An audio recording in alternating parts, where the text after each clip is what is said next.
Hi everyone. So, in the previous topic, we have looked in detail at the on-campus and off-campus placements. Now, in this topic, we will look at the gears that you must be prepared with when you sit for placements. This can be for on-campus placements as well as for off-campus placements. These gears are your armors and the first things that a recruiter would see before meeting you in person. So, you need to make sure you work well on them. So, here we will look at 4 important gears. These are resume and CV, cover letter, portfolio, and social media presence. So, let us start with the first one. Now, the first thing that you must understand is that a resume and CV or a curriculum vitae are not the same thing. Let us see what both these documents consist of as well as the differences between them. So, first let's look at what a resume contains. A resume is a document that contains details about your education background, your work experience, the projects you have worked on, the skills you have, details of your trainings and workshops, your awards and achievements, and additional details like your hobbies or the languages you are proficient in. Now, we will look at the length of a resume. A resume is short and concise. It is about 1 to 2 pages long and does not contain long detailed descriptions about any of the sections mentioned in the previous point.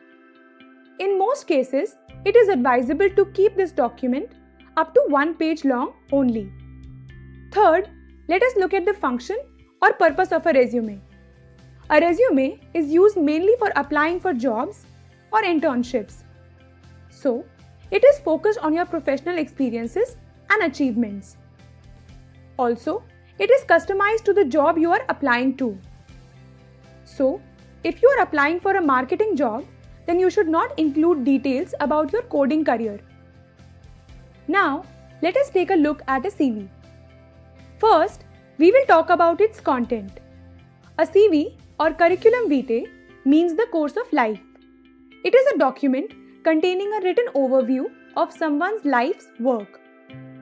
A CV is more focused on academic experiences and contains a description of your academic performance, publications, research work, etc. It also contains details about your professional experience. Now, let us see the length of a CV. A CV, unlike a resume, is not a short document but can range from 2 to 8 pages long depending on the depth and extent of your work. And third, let us see what the function or a purpose of a CV is. A CV is mainly used for academic purposes such as when applying for a research program, a PhD, or when applying for a teaching position at a university. So, it is focused on your academic experiences and achievements. Also, a CV is not customized like a resume. It is a universal document and must be updated regularly. Now, since this training is focused on placement preparation, we will learn how to make a resume in detail but will not learn how to make a CV. We will learn all about resume writing in the next module. So, we have looked at a resume and CV. Now, let us understand about the second gear, that is a cover letter. A cover letter accompanies a resume. It is a letter or an email which states your intent for applying to that particular internship or job in that particular company. A cover letter is customized for every internship or job role for each company. So, no two cover letters can be exactly the same. Now, as we had told you in the previous topic, you will need a resume when applying for both on-campus and off-campus placements. But a cover letter is mostly required for applying for off-campus placements and may or may not be required for on-campus placements. Most companies do not ask for a cover letter in on-campus placements, but some of them do. We will learn how to write email cover letters in great detail in the next module, and everything about cover letters will be clear to you then. So, we have looked at this second gear as well. Now, let us move on to the third important gear, that is a portfolio. Now, while a resume and cover letter are mandatory gears and every one of you must have them ready when applying for a job or internship, a portfolio is a gear that may not be relevant to all of you. That is, it is not necessary for every profile. So, first let us see what is a portfolio and then understand the profiles it can be relevant for. A portfolio is a collection of your best work samples. Portfolios can be made on various platforms depending on your area of work. So, people from the design background can use Behance to make their portfolio. Coders can use GitHub to show their work and code on certain projects. Writers can create a document on Word containing links to their written samples. The objective is to present your best work samples to the recruiter so that she can assess your practical skills. You can use various formats to show your work. Some people make a website, some make a video, while others may make a PPT or simply share a link to their drive. It all depends how you want to present your work. But, like we said, every person may not make a portfolio. It is most common for creative profiles, such as artists, video developers, cake decorators, interior designers, etc. But the trend is changing these days, and people from tech profiles also create a portfolio on GitHub to show the code to their apps or website. So, it is up to you to decide whether a portfolio will help you get hired or not. If you think showing your work will give you an edge over others, then you should go for it. We will learn more about portfolios in the next module. So, we have covered this point as well.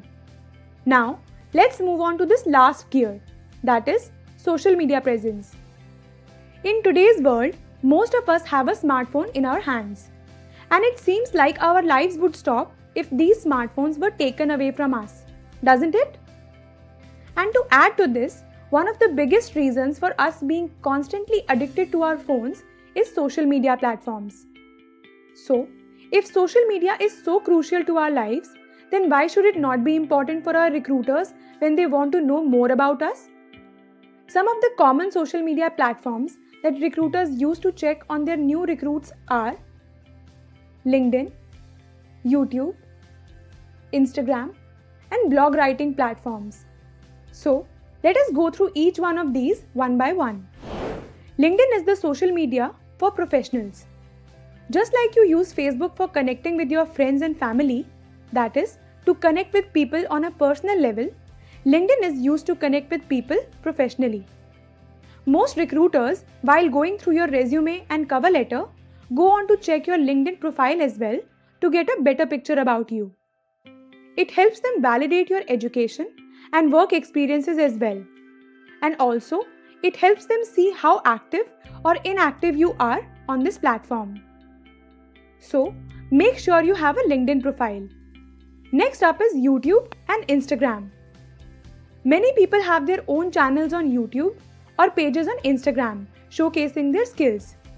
If you have any such pages or channels, share the links to them with your recruiter in the resume. Recruiters usually check these out to get more knowledge about your work and skills. Next up are blogs. Many people also have their own blogs. These blogs can be on WordPress or Medium articles, etc. If you have any such online work samples of your writing, share the links to these in your resume. Now, when we say the word blog, people associate it only with writers. But nowadays, people from tech, marketing, product, and other such fields also maintain their blogs or write articles regularly to share their knowledge and new ideas with the community. Such blogs tell the recruiter about the depth of your knowledge and also give an impression that you are active in your field of work and in touch with the community. This could add to your benefit while getting hired. Again, just like portfolios, social media presence is not a mandatory gear while applying for jobs or internships. But to tell you the truth, in today's world, it becomes important for one to have an online presence on at least one social media platform relevant to the professional world. So, think about it. So, we have seen all these 4 gears in brief in this video, and we will learn in detail about them in the next module. Now, let us look at an interesting fact about resumes. Did you know that the average time spent by recruiters looking at a resume is 5 to 7 seconds? So, make sure your resume is crisp and well organized. With this, we come to the end of this video. Click next to take a quiz.